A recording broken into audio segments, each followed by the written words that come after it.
దానయ్య గారు thank you very much. Triple R తర్వాత మీ banner నుంచి రాబోతున్న ఈ సరిపోదా శనివారంలో తెలుగు స్టేట్స్ డిస్ట్రిబ్యూషన్ రైట్స్లో పార్ట్ చేసినందుకు థ్యాంక్ యూ దానయ్య గారు. ఎస్జే సూర్య గురించి కొంచెం ఎక్కువ మాట్లాడాలి నేను, ఎందుకంటే ఈ మధ్య నాకు గేమ్ చేంజర్ షూటింగ్లో ఎప్పుడు ఈ సినిమా గురించి మాట్లాడుతున్నాడు. గ్యాప్ వచ్చినప్పుడల్లా ఈ సినిమాలో సీన్స్ చెప్పడము, హీరోకి నానికి ఎస్జే సూర్యకు జరిగే టిట్ ఫర్ టాటు, ఇద్దరు పోటాపోటీ చూస్తేనే అర్థమవుతుంది ట్రైలర్లో.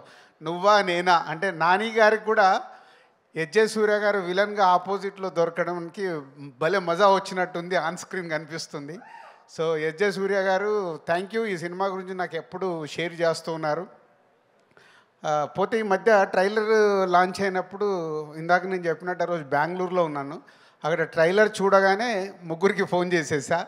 ఒకటి దానయ్య గారికి థ్యాంక్స్ చెప్పడానికి, అండ్ నానికి కూడా అంతే చాలా బాగుందని చెప్పా. బట్ డైరెక్టర్ సర్ప్రైజ్ చేశాడు. ఈ ట్రైలర్ చూసినప్పుడు డైరెక్టర్తో ఎక్కువసేపు మాట్లాడాను, ఎందుకంటే ఆయన అంతకుముందు తీసిన సినిమాలు చూసాము, చాలా సాఫ్ట్గా పద్ధతిగా తీశాడు. ఈ సినిమాని ఎరగదీసేశాడు.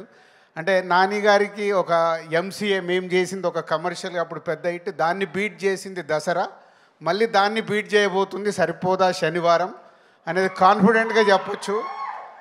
సో నాని గారు and SJ Surya and trailer ఈ మూడు ద్వారా నేను చెప్పగలుగుతున్నాను ఈ 29కి నాని గారికి ఒక మళ్ళీ దసరాని బ్రేక్ చేసే సినిమా రాబోతుందని. ఆల్ ది బెస్ట్ నాని గారు.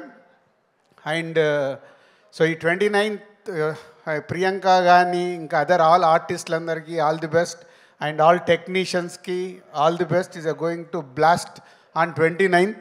ఈ సినిమా మీకు హిట్ ఎంత అవసరమో మాకు సినిమా ఇండస్ట్రీకి కూడా అంతే అవసరం, కాబట్టి సినిమాని పెద్ద హిట్ కావాలని కోరుకుంటున్నాను. Thank you.